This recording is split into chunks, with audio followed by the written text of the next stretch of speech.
Assalamualaikum warahmatullahi wabarakatuh.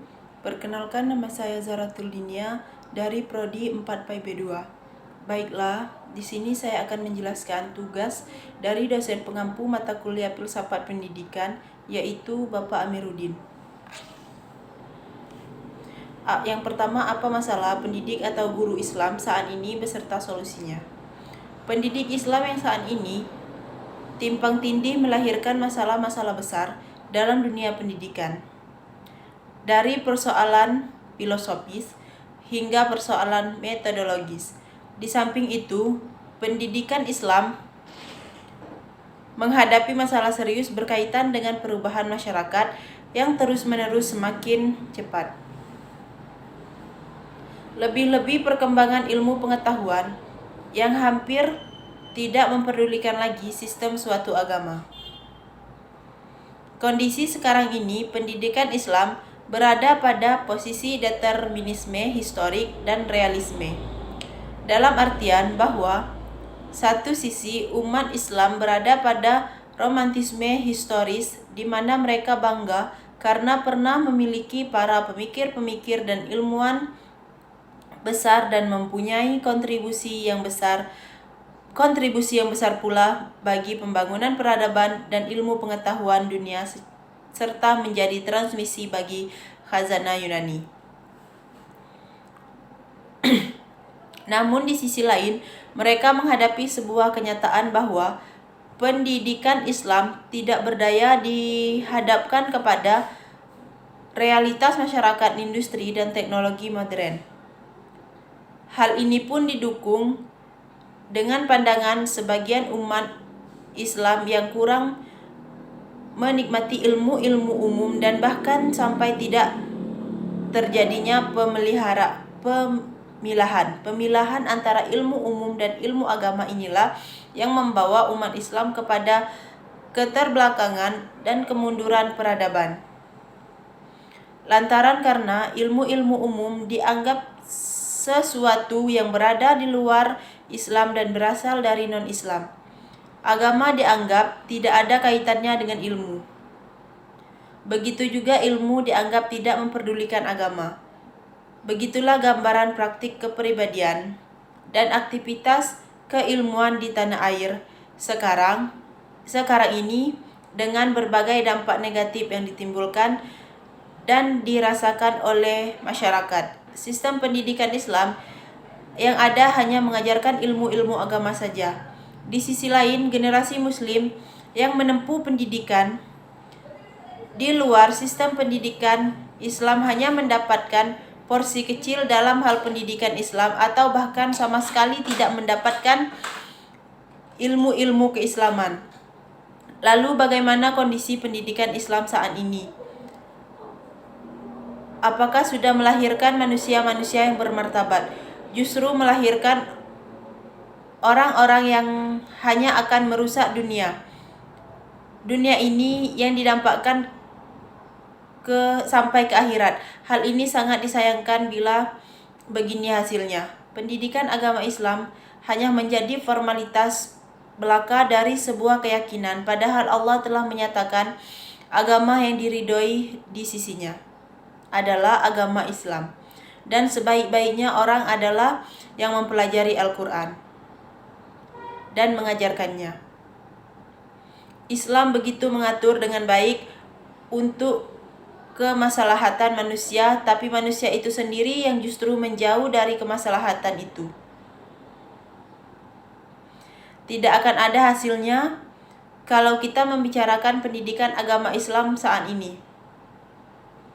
Peserta didik diminta untuk mengambil yang bukan hak milik kita, sebab mengambil hak yang bukan milik kita itu tidak baik, tapi mengambil yang bukan hak milik kita ada pengecualian. Kepada siapa pengecualian itu?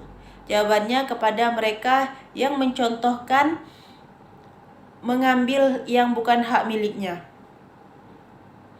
Emang gak kesihan warga berusaha payah kerja untuk urusan akhirat dan mencayai tersebut, tapi kenyataan tidak seindah mimpi. Jangan heran juga pendidikan Islam saat ini bukan jadi solusi yang ampuh untuk merubah sikap yang sesuai dengan anjuran agama. Jadi sekarang ini bagaimana nasib pendidikan agama untuk peserta didik? Apa masih layak untuk dicantumkan dalam sistem pendidikan nasional? Kayaknya lebih baik tidak dicantumkan daripada pendidikan Islam dicantumkan tapi outputnya nggak sesuai dengan orang yang beragama. Padahal kita makhluk ciptaan Tuhan yang paling sempurna. Terus kenapa nggak bisa bersikap dan bertindak minimal mendekati sempurna saja? Yang kedua, kekurangan dan kelebihan kurikulum pendidikan Islam. Saat ini dari penelitian di lapangan ditemukan beberapa problematika kurikulum pendidikan Islam, antara lain padatnya materi tetapi minim nilai, dominasi aspek kognitif dan kurang memperhatikan perkembangan peserta didik, serta mendominasi pendekatan normatif dalam pengembangan isi kurikulum. Saat pendidikan berorientasi materi, kualitas SDM pun sesuai permintaan pasar, yaitu kualitas pekerja bukan pemimpin. Untuk merombaknya, maka diperlukan kurikulum pendidikan yang tepat sasaran. Itulah kurikulum pendidikan Islam. Kurikulum ini tidak berorientasi pasar. Kurikulum pendidikan akan mampu mencetak generasi unggul, generasi pemimpin. Islam memposisikan pendidikan sebagai kebutuhan pokok masyarakat yang wajib dipenuhi oleh negara. Dalam sistem pendidikan Islam, kualitas sumber daya manusia yang dihasilkan adalah generasi hairul ummah yang kelak mampu memimpin bangsanya menjadi bangsa yang besar, kuat, dan terdepan, memimpin bangsa lainnya. Sebuah pendidikan Islam akan melahirkan generasi berkepribadian Islam, berpola pikir dan pola sikap berdasarkan akidah Islam yang bersumber dari Sang Pencipta, yaitu Allah Subhanahu wa Ta'ala. Kurikulum yang berkualitas disusun dengan dasar dan orientasi ideologi Islam, disusun memenuhi diantaranya. Yang pertama, bahasa yang digunakan adalah bahasa Arab, yang notabene bahasa Al-Quran. Bahasa ini akan mengunggah pemikiran dan menyentuh perasaan. Yang kedua, sakafah, yang dipelajari digali dari Al-Quran dan As-Sunnah. Yang ketiga, sains dan teknologi, yang dihasilkan memudahkan pemenuhan kebutuhan manusia dalam kehidupan tanpa mengesampingkan hukum syariah atau iptek yang tidak bertentangan dengan syariah. Ada apa dengan sarana dan prasarana pendidikan Islam saat ini? Sarana dan prasarana adalah salah satu sumber daya yang menjadi tolak ukur mutu sekolah yang perlu peningkatan terus-menerus seiring dengan perkembangan ilmu pengetahuan, teknologi yang canggih. Sarana dan prasarana sangat perlu dilaksanakan untuk menunjang keterampilan serta peserta didik agar siap bersaing terhadap pesatnya teknologi. Sarana dan prasarana merupakan bagian penting yang perlu disiapkan secara cermat dan berkesinambungan sehingga akan terjamin proses belajar mengajar yang lancar. Akan tetapi, kenyataannya sarana dan prasarana pendidikan di sekolah-sekolah di Indonesia, khususnya untuk daerah-daerah terpencil, masih belum terlaksana secara optimal. Banyak daerah-daerah di Indonesia yang belum mendapatkan sarana dan prasarana yang memadai, yaitu sekolah di perdesaan. Hal ini jauh berbeda dengan daerah perkotaan yang sarana dan prasarana lebih baik daripada daerah perdesaan. Banyaknya perbedaan sarana dan prasarana antara perkotaan dan perdesaan mengakibatkan pendidikan di perdesaan masih sangat minim jika dibandingkan dengan pendidikan yang ada di perkotaan.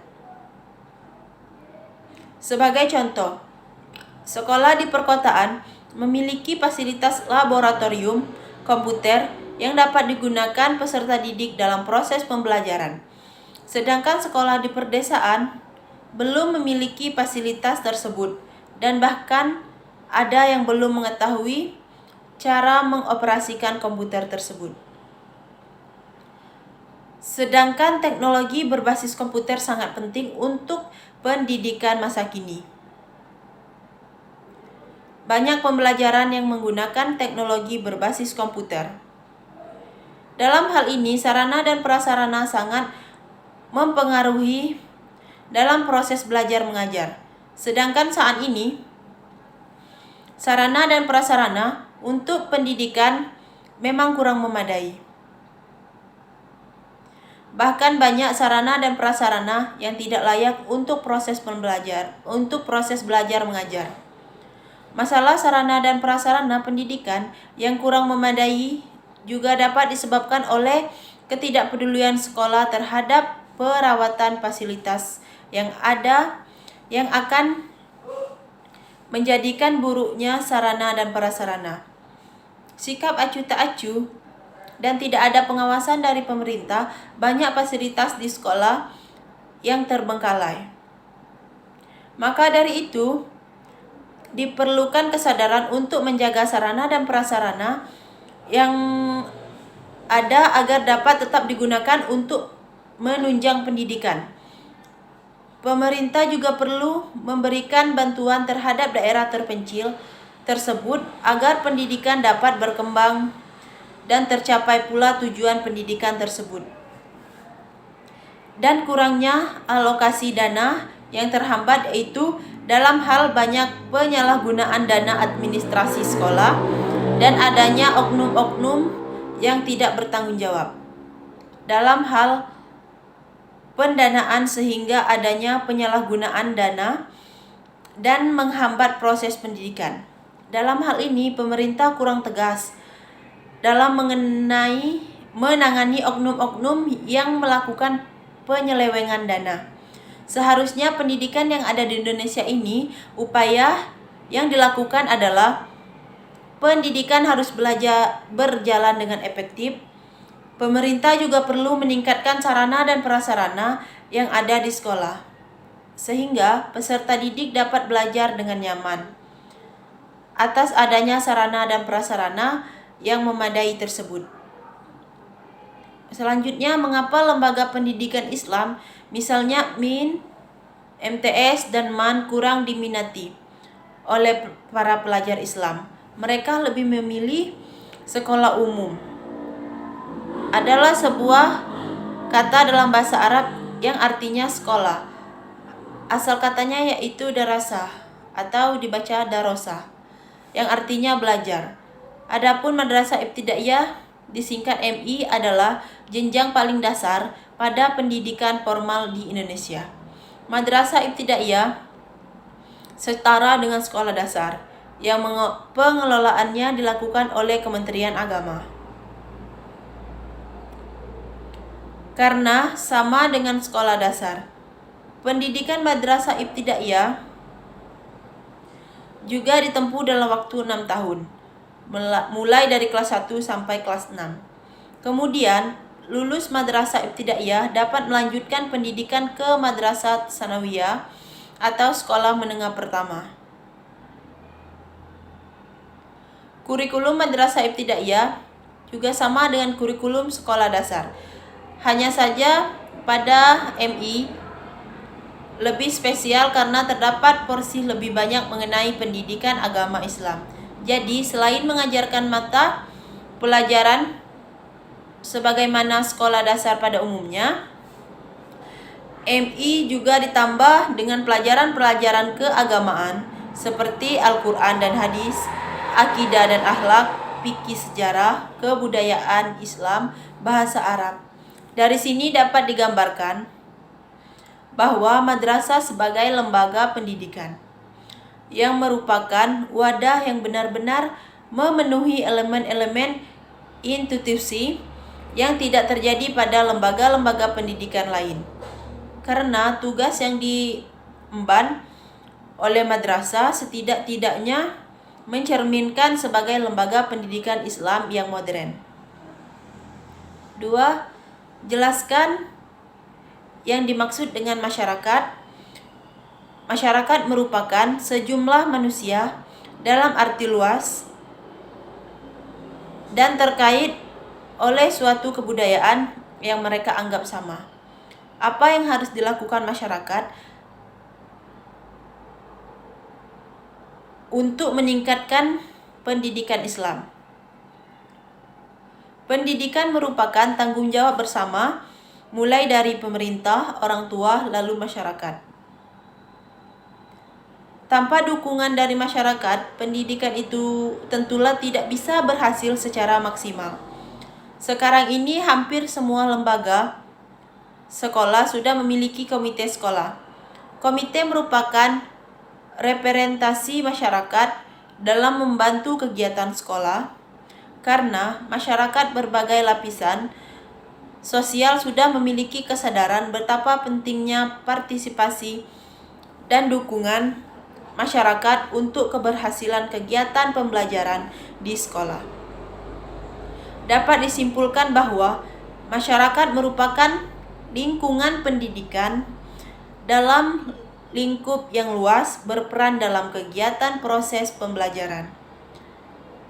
Pelaksanaan pendidikan itu sendiri tentu akan berdampak terhadap masyarakat itu sendiri. Dengan begitu, terdapat korelasi positif yang bersifat timbal balik antara masyarakat dan pendidikan. Semakin baik pendidikan diselenggarakan, maka akan semakin berkualitas pada masyarakat. Begitu juga sebaliknya, semakin berkualitas dan baik masyarakat, masyarakatnya semakin baik dan berkualitas pendidikan yang diselenggarakan. Oleh karena itu, pendidikan kemasyarakatan harus mendapat perhatian yang serius dalam sistem penyelenggaraan pendidikan agama Islam. Yang ketiga, jelaskan apa yang dimaksud dengan lifelong education. Pengertian lifelong education, pendidikan seumur hidup, bukan suatu sistem pendidikan yang berstruktur, melainkan suatu prinsip yang menjadi dasar dan menjiwai seluruh organisasi sistem pendidikan yang ada. Dalam kenyataan hidup, dari dahulu sudah dapat dilihat bahwa hakikatnya orang belajar seumur hidup, meskipun dengan cara berbeda dan melalui proses yang tidak sama. Menurut Crowley, lifelong education diartikan dengan tujuan atau ide formal untuk pengorganisasian dan perstrukturan pengalaman pendidikan, perorganisasian dan diperluas mengikuti seluruh rentetan usia yang paling muda sampai yang paling tua. Bagaimana pandangan Islam tentang lifelong education?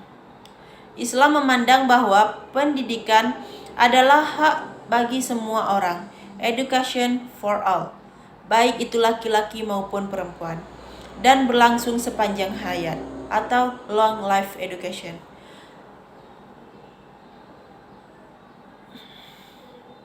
Long life education atau pendidikan seumur hidup. Sejauh mana long life education untuk menciptakan civil society, usaha dapat dilakukan untuk mewujudkan learning society adalah mencoba membiasakan keluarga agar menjadi keluarga yang gemar belajar. Keluarga adalah unit terkecil dari masyarakat. Keluarga mempengaruhi perkembangan generasi selanjutnya. Di masa yang akan datang, tentulah tidak mudah dalam mewujudkan keluarga yang gemar belajar. Namun, keberanian untuk mencoba sesuatu terus-menerus dan berpikir kritis serta inovatif dapat membantu dalam mewujudkan keluarga gemar belajar. Di samping memberdayakan pendidikan keluarga, upaya mewujudkan learning society adalah dengan meningkatkan partisipasi masyarakat dalam kegiatan proses belajar informal dan non-formal.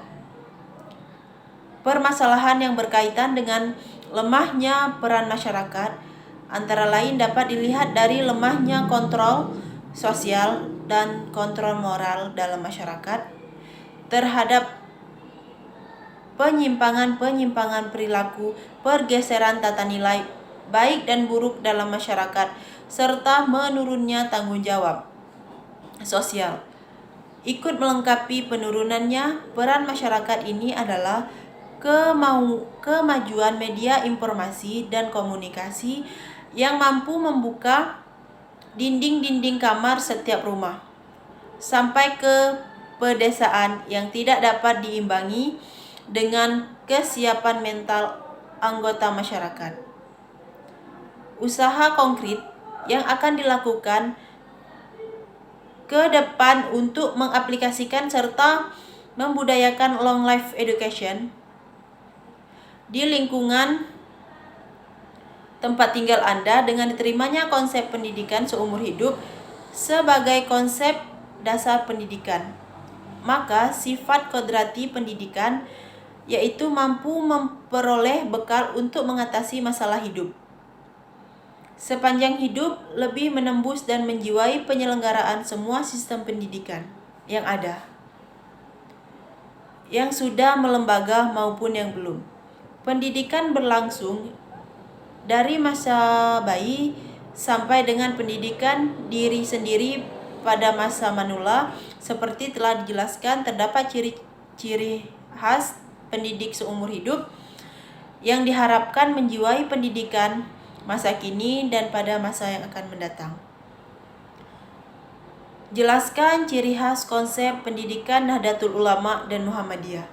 Pendidikan Nahdlatul Ulama merupakan dua ciri yang esensial. Yang pertama al-i'timad, yang kedua fil istimaiyah. Artinya dihidupi oleh masyarakat. Madrasah atau pesantren itu didirikan oleh masyarakat dan dibiayai sendiri oleh masyarakat. Pendidikan Muhammadiyah adalah penyiapan lingkungan yang memungkinkan seseorang tumbuh sebagai manusia yang menyadari kehadiran Allah Subhanahu wa Ta'ala sebagai Rabb dan menguasai ilmu pengetahuan, teknologi, dan seni atau iptek. Dengan kesadaran spiritual, makrifat atau iman dan tauhid, penguasaan iptek. Perbedaan Nahdlatul Ulama dan Muhammadiyah. Nahdlatul Ulama dikenal dengan toleransinya terhadap tradisi-tradisi yang ada di Indonesia. Sementara Muhammadiyah dikenal dengan istilah pemurnian Islam dan gebrakannya dalam dunia pendidikan. Dua organisasi ini dianggap sebagai organisasi Islam terbesar di Indonesia. Baiklah, hanya ini yang dapat saya sampaikan. Lebih dan kurangnya saya ucapkan wassalamualaikum warahmatullahi wabarakatuh.